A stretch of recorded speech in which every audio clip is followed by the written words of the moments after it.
Hey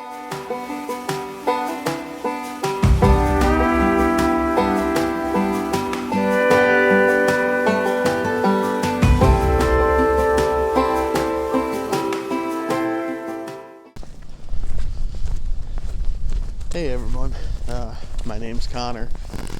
Not sure what kind of content I'm really going to be putting up here all the time, but this is probably going to be along the homesteady type, just kind of like your everyday life. For reference, I'm in southern Michigan, and today I'm just going to film a little bit of us getting ready for the blizzard and the negative degree temperatures we're about to have around here. So I'm going to get the driveway plowed, get the car that's not going to start once it gets cold, get that moved into the yard, and just basically get everything ready for all this snow we're about to get. So stick with me if you want, and we'll do some plowing and just some normal stuff. Luckily, I work at a Kubota tractor and equipment dealership, so I have the perks of being able to bring home some used equipment, which definitely helps whenever we got projects going on around here, or something that my wife wants to get done that requires, moving some earth or snow or whatever. So we're gonna go ahead and start this up and let it warm up.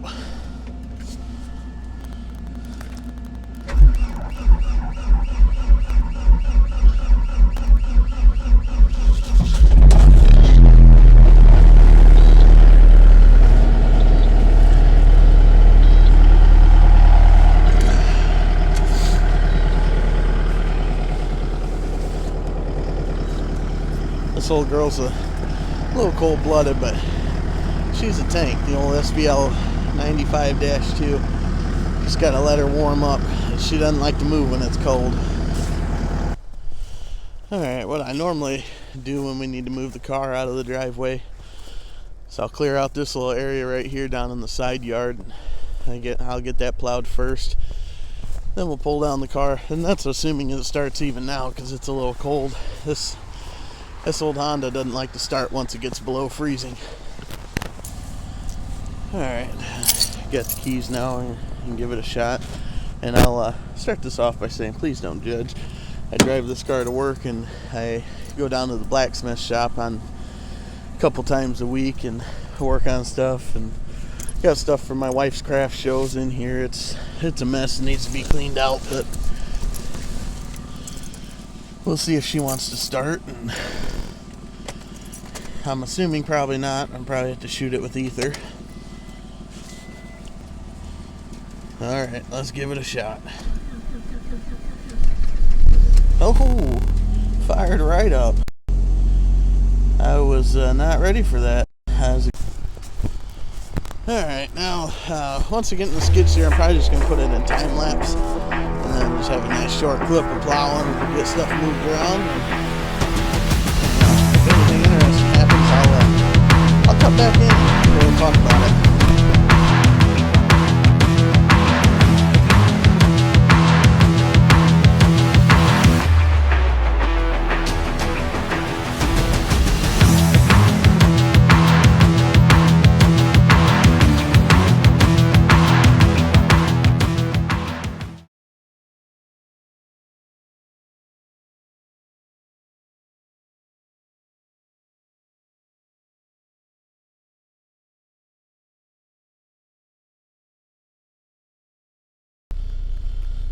Alright, Honda moved. And in case anybody's wondering if they've seen in the time lapse, I do have a race car. If that's something you guys might be interested in seeing more of, me working on the car over the winter and then obviously racing next season. And then I also have that 03 Duramax that I gotta finish fixing and get running again. She's a good old girl. Just need to inject her fuel return line on it. So yeah, if that's something, if you guys are interested in the mechanic type content, just let me know, and I can definitely film a lot of that since I'm a mechanic for a living. So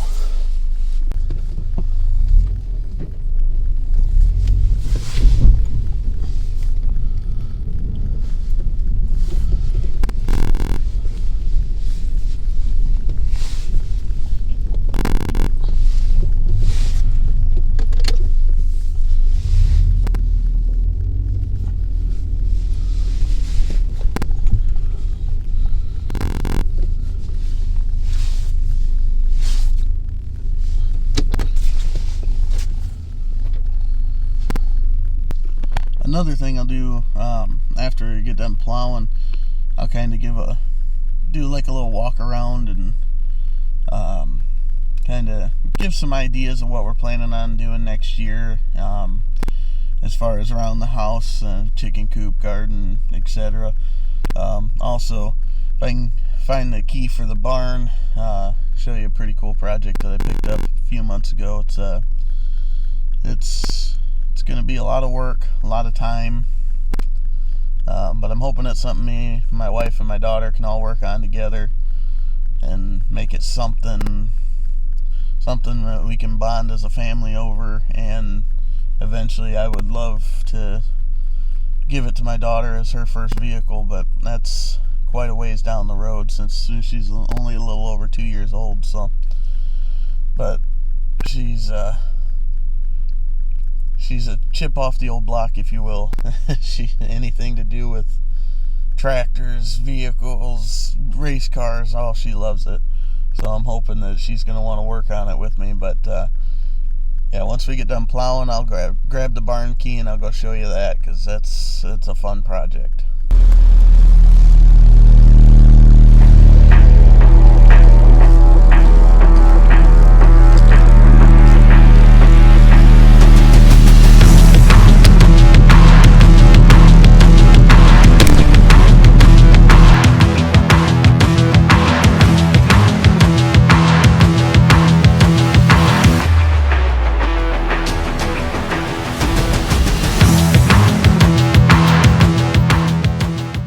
Sorry, the audio is terrible inside the skid steer.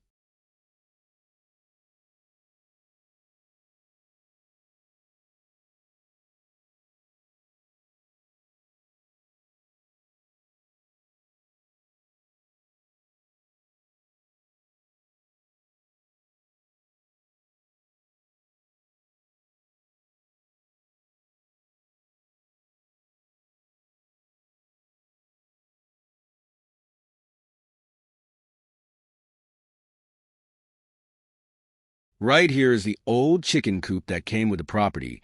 We tried to use it for chickens in the past couple years. However, predators kept finding their way in and dispatching our chickens.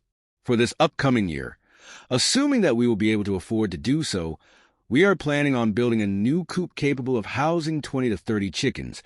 In order to provide us with eggs to use and sell at the roadside farm stand we are also going to build.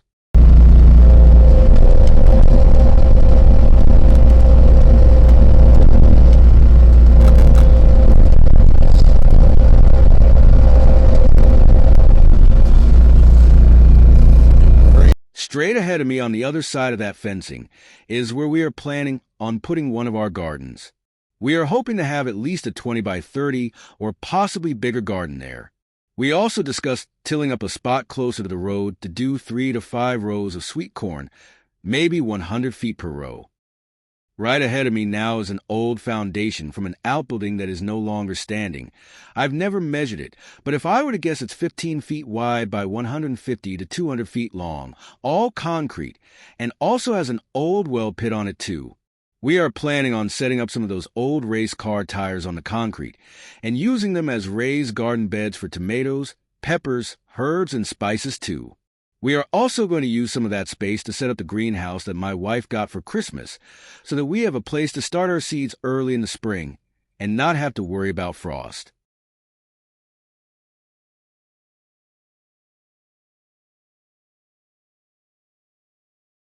Here is our fenced-in area for our 4 dogs to come out and go to the bathroom and play with each other. We have a chocolate lab named Gunner, a Catahoula named Olive, a rot mix named Bailey, and the last dog is a mix between our lab and our Catahoula named Ruger.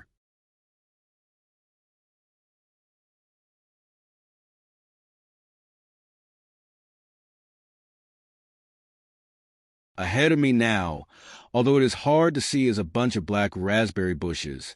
The whole back half of our property is wild black raspberry bushes, which is awesome for us, since we love to pick them to use for making jelly, jams, and pie fillings out of. The downside to them is that they are ready to be harvested right in the dead of summer when it's 95 degrees out and at least 80% humidity, so we normally have to wait until almost dark to pick them and make sure we have our mosquito spray on.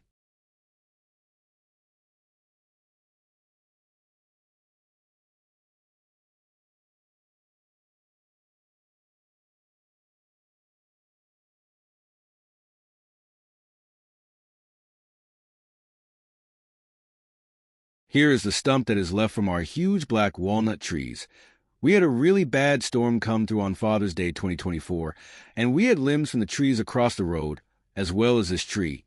And there was also one inside the fence that hit our house and tore up the siding on the house and destroyed our roof. There wasn't a confirmed tornado, but judging by all the damage and looking at how the tops of the trees were twisted and splintered apart is really consistent with tornado damage. At the least, it was a micro burst. Luckily, the house was insured and the insurance company worked with us, and we were able to fix what siding needed it, and we were also able to get a whole brand new roof put on the house. I will put a few pictures of the storm damage in this video, so you guys will somewhat be able to see sort of a before and after, if you will.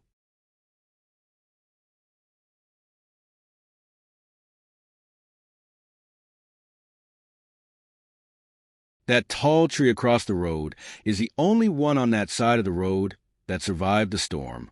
There was 5 walnut trees there, and the storm damaged them all so bad that they had to be taken down. On the night of the storm and into the next morning, the County Road Commission had to come out and cut limbs and move debris out of road in order to reopen the road. Unfortunately, that meant that they stacked all the storm debris in my yard, leaving piles 3 feet high the whole length of my yard almost. That storm was so bad that some of the limbs from my tree in the dog area got ripped off, picked up, and thrown over the house and driveway about 150 to 200 yards away from the tree and into the main highway.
Alright, as promised, we're back out here at the barn. Well, there we go. Thought the lock was going to be frozen.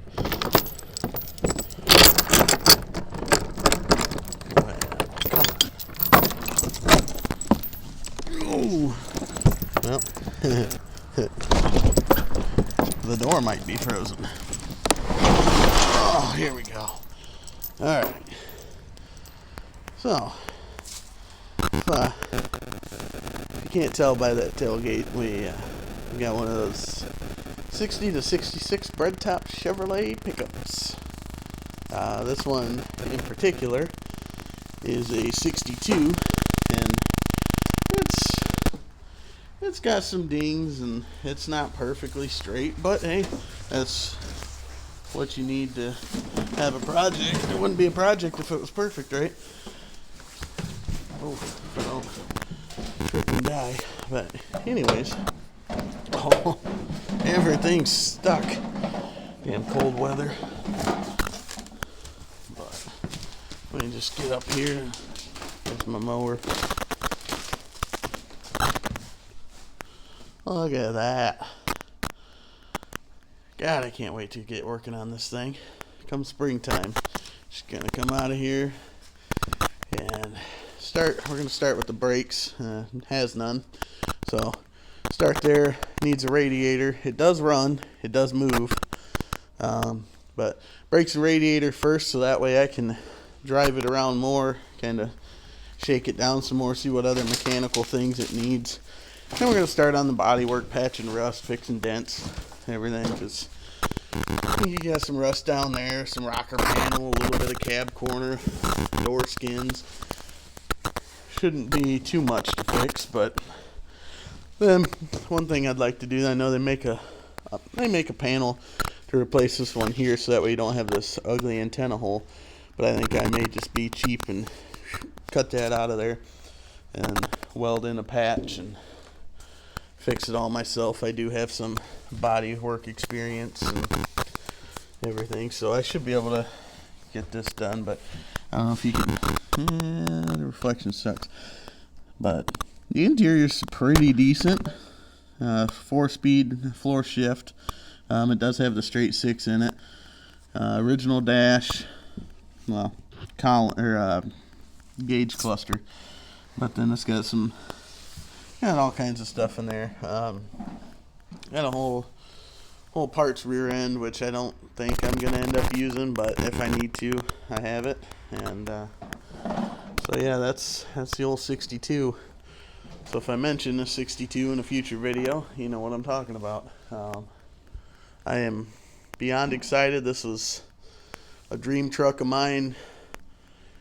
It's between this and a 57 Chevy 210 post car. Is 2-door post.